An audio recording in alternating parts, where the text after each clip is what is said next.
Paz do Senhor Jesus, meus amados irmãos, estamos aqui uma vez mais para a nossa leitura diária da Bíblia. Hoje nós estaremos lendo Jó, capítulo 6 até o 11. Lembrando sempre que a versão que nós estamos usando é Almeida, Revista e Atualizada. Vamos lá então, capítulo 6. Então Jó respondeu: se a minha queixa de fato se pesasse contra ela numa balança e se pusesse a minha miséria, está na verdade pesaria mais do que a areia dos mares. Por isso é que as minhas palavras foram precipitadas, porque as flechas do Todo-Poderoso estão cravadas em mim, e o meu espírito sorve o veneno delas, e os terrores de Deus se argimenteiam contra mim. Zurrará o jumento montês junto à relva, ou mugirá o boi junto à sua forragem? Comer-se-á sem sal que é insípido, ou haverá sabor na clara do ovo? Aquilo que a minha alma recusava tocar, isto agora é a minha comida repugnante. Quem dera que se cumprisse o meu pedido e que Deus me concedesse o que eu anelo, que fosse do agrado de Deus esmagar-me, que soltasse a minha mão e acabasse comigo. Isto ainda seria a minha consolação e saltaria de contente a minha dor, que ele não poupa, porque não tenho negado as palavras do santo. Porque esperar já não tenho forças? Por que prolongar a vida, se o meu fim já é certo? Acaso a minha força é a força da pedra, ou a do bronze, a minha carne? Não, jamais haverá socorro para mim. Foram afastados de mim os meus recursos. Aflito deve o amigo mostrar compaixão, a menos que tenha abandonado o temor do Todo-Poderoso. Meus irmãos alevosamente me trataram, são como um ribeiro, como uma torrente que transborda no vale, turvada com o gelo da neve, que nela se esconde. Torrente no tempo de calor e seca, emudece e desaparece do seu lugar. Desviam-se as caravanas dos seus caminhos, sobem para lugares desolados e perecem. As caravanas de Temar procuram essa torrente, os viajantes de Sabá por ela suspiram, ficam envergonhados por terem confiado, que chegando ali confundam-se. Assim também vós outros sois nada para mim, vedes que os meus males vos espantais. Acaso disse eu, dai-me um presente? Ou esforcei-me um suborno da vossa fazenda? Ou livrai-me do poder do opressor? Ou redime das mãos dos tiranos? Ensina-me e eu me calarei. Dai-me a entender o que eu tenho errado. Ó, quão são persuasivas as palavras retas, mas o que é que retende para a repreensão? Acaso pensais em reprovar as minhas palavras ditas por um desesperado vento? Até sobre o órfão lançareis sorte e especulareis como vosso amigo. Agora, pois, se sois servidos, olhai para mim e vede que não minto na vossa cara. Tomai lugar, vos peço, e não haja iniquidade, e tornai a julgar. A justiça da minha causa triunfará. Há iniquidade na minha língua? Não pode o meu paladar discernir coisas perniciosas? Agora nós vamos para o capítulo de número 7. Não é penosa a vida do homem sobre a terra? Não são os seus dias como de um jornaleiro? Como um escravo que suspira pela sombra e como um jornaleiro que espera pela sua paga? Assim me deram por herança meses de desengano, noites de aflição me proporcionaram. Ao deitar-me digo, quando me levantarei? Mas comprida é a noite, e farto-me de revolver na cama até a alva. A minha carne está vestida de vermes e de crostas terrosas. A minha pele se encrosta de novo no supura. Os meus dias são mais velozes do que da lançadeira do tecelão e se findam sem esperança. Lembra-te que a minha vida é um sopro e os meus olhos não tornarão a ver o bem. Os olhos do que agora me veem não me verão mais. Os teus olhos me procurarão, mas não mais serei. Tal como a nuvem que se desfaz e passa, aquele que desce à sepultura jamais tornará a subir. Nunca mais tornará a sua casa, nem no lugar onde habita não conhecerá mais. Por isso, não reprimirei a boca, falarei na angústia e no meu espírito, queixar-me-ei na amargura da minha alma. Acaso eu sou mar ou algum monstro marinho, para que me ponha por guarda, dizendo eu, consolar-me-á no meu leito, e a minha cama aliviará a minha queixa? Então me espanta com sonhos e com visões minhas sombras, pelo que a minha alma escolheria antes ser estrangulada, antes a morte do que essa tortura. Estou farto da minha vida, não quero viver para sempre. Deixa-me, pois, porque os meus dias são como um sopro. Que é o homem, para que tanto o estimes e ponha nele o teu cuidado, e que a cada manhã o visites, a cada momento o ponha à prova? Até quando não apartarás de mim a tua vista? Até quando não me darás tempo de engolir a minha saliva? Se pequei, que mal eu te fiz a ti, ó espreitador dos homens? Porque fizeste de mim um alvo para ti, para que a mim mesmo me seja pesado? Porque não perdoas a minha transgressão e não tiras a minha iniquidade? Pois agora me deitarei no pó, e se me buscas, já não mais serei.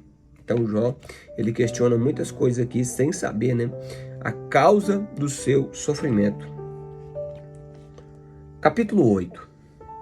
Então respondeu Bildade, o suíta: até quando falarás tais coisas? Até quando as palavras da tua boca serão como um vento impetuoso? Perverteria Deus o direito, ou perverteria o Todo-Poderoso a tua justiça? Se os teus filhos pecarem contra ele, também ele os lançou no poder da tua transgressão. Mas se tu buscares a Deus, o Todo-Poderoso, e pedires misericórdia, se fores puros e reto, e se sem demora despertar em teu favor, e restaurará a sua justiça e a tua morada. O teu primeiro estado, na verdade, terá sido pequeno, mas o seu último crescerá em sobremaneira.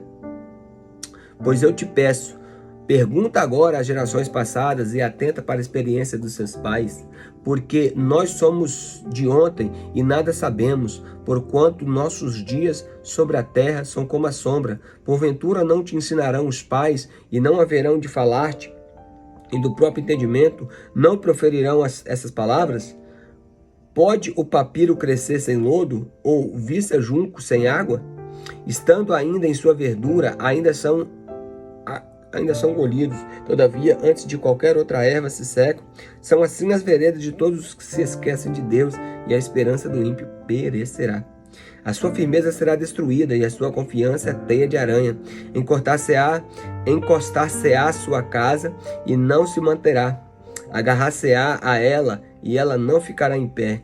Ele é viçoso perante o sol, e os seus renovos irrompem no seu jardim, e as suas raízes entrelaçam num montão de pedras e penetram até as muralhas. Mas se Deus o arranca do seu lugar, então ele o negará, dizendo: nunca te vi. E eis que deu a sua vida, e do pó brotarão outros.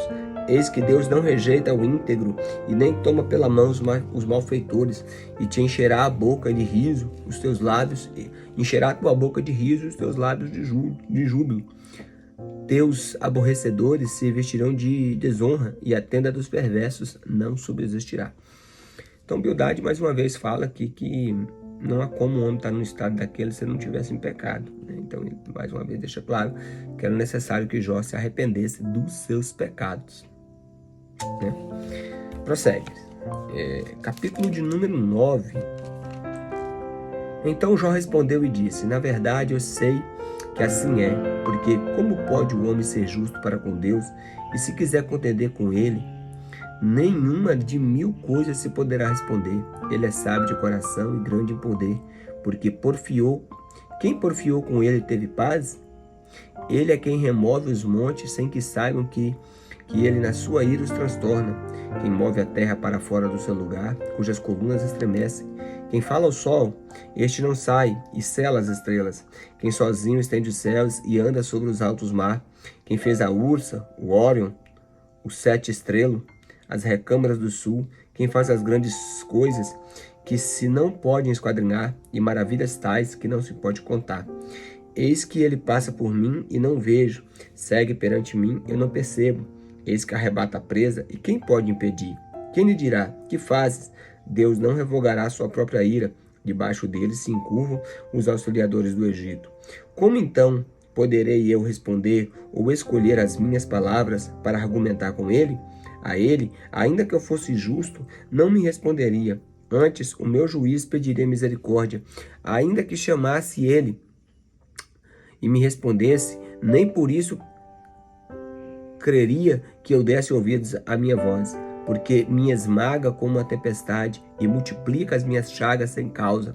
Não me permite respirar, antes me farta de amarguras. E se trata da força do Todo-Poderoso, ele dirá: eis-me aqui. E se de justiça, quem me citará? Ainda que eu seja justo, a minha boca me condenará. Embora seja eu íntegro, e ele me terá por culpado. Eu sou íntegro, não levo em conta a minha alma, não faço caso da minha vida. Para mim, tudo é o mesmo. Por isso, digo, tanto destrói ele o íntegro como o perverso. Se qualquer flagelo mata subitamente, então se rirá o desespero do inocente. A terra está entregue nas mãos dos perversos, e Deus ainda cobre o rosto do juiz dela. Se não é ele o acusador disso, quem é? Logo, os meus dias foram mais velozes do que um corredor, e fugiram e não viram felicidade. Passaram como barcos de junco, como a águia que se lança sobre a presa. E se eu disser, eu me esquecerei da minha queixa, e deixarei o meu ar triste e ficarei contente. Ainda assim, todas as minhas dores me apavoraram, porque bem sei que me não mais terás por inocente. Serei condenado, porque, pois, trabalho eu em vão, ainda que me lave com água da neve, me purifique com cáustico, mesmo assim me submergerás no lodo, e as minhas próprias vestes me abominarão, porque ele não é como um homem, ele não é o homem como eu, a quem eu responda, vindo juntamente o juízo. Não há entre nós árbitro que ponha a mão sobre nós ambos, e que tire a sua vara de cima de mim, e não me amedronte do seu terror. Então falarei sem temer, do contrário, não estaria em mim. Agora o capítulo 10, né? Jó protesta, né, contra a severidade de Deus. A minha alma tem tédio da minha vida, darei livre curso à minha queixa, falarei com a amargura da minha alma, direi a Deus, não me condenes, faz-me saber por que contentes comigo. Jó queria saber a causa, né? Parece-me bem que me oprimas, que rejeites toda a obra das minhas mãos e favoreças o conselho dos perversos. Tu tens olhos de carne? Acaso vês como um homem? Não são os teus dias como os dias do mortal? São os teus dias como os dias do mortal? Ou são os teus anos como os anos de um homem? Para o informares da minha iniquidade e averiguares o meu pecado, bem sabes que eu não sou culpado, todavia ninguém há que me livre da tua mão, e as tuas mãos me plasmaram e me aperfeiçoaram. Porém agora queres devorar-me. Lembra-te de que foste formado como em barro, e queres agora reduzir-me ao pó? Porventura não me derramaste como leite, e não me acolheste como queijo?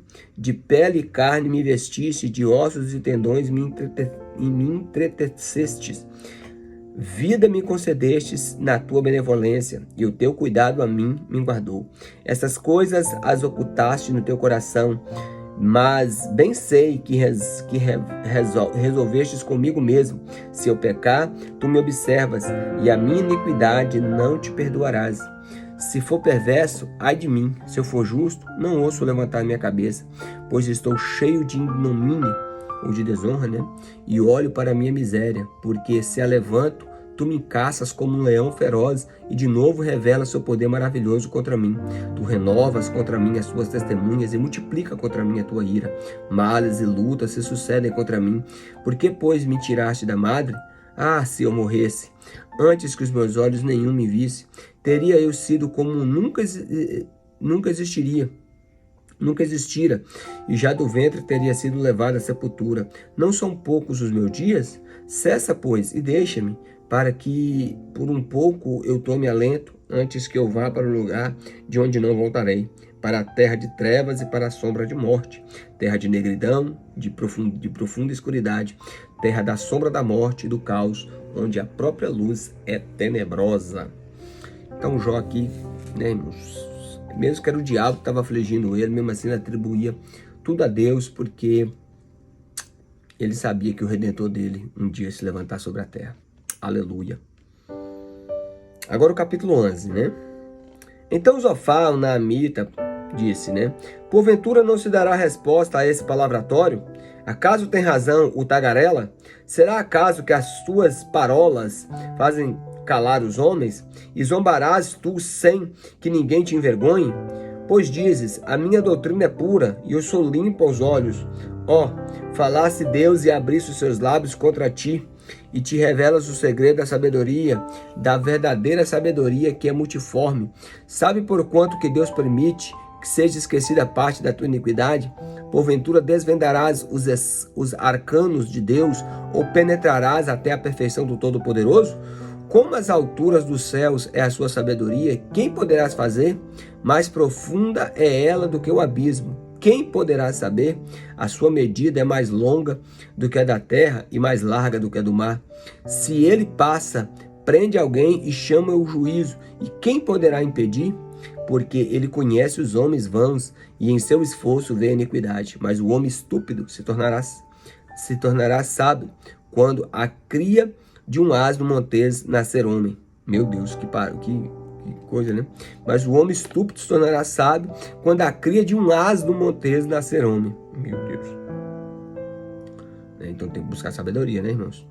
Se dispuseres o coração e estenderes as mãos para Deus, se lançarás para longe da iniquidade e a tua mão não permitirás habitar na tua tenda de injustiça. Então levantarás o rosto sem mácula e estarás seguro e não temerás. Por ti esquecerás dos teus sofrimentos e deles só terás lembranças como a das águas que passaram. A tua vida será mais clara do que o meu dia, ainda que haja trevas, serão como amanhã. Sentir-se-ás seguro, porque haverá esperança, e olharás em redor e dominarás tranquilo. E deleitar-se-á, e ninguém te espantará, e muitos procurarão obter o seu favor. Mas os olhos dos perversos desfalecerão, e o seu refúgio perecerá. A sua esperança será o render do Espírito. Então aqui prossegue os diálogos, né? Os diálogos entre Jó e os seus 3 amigos. Amém? Em primeiro lugar, leia a palavra de Deus.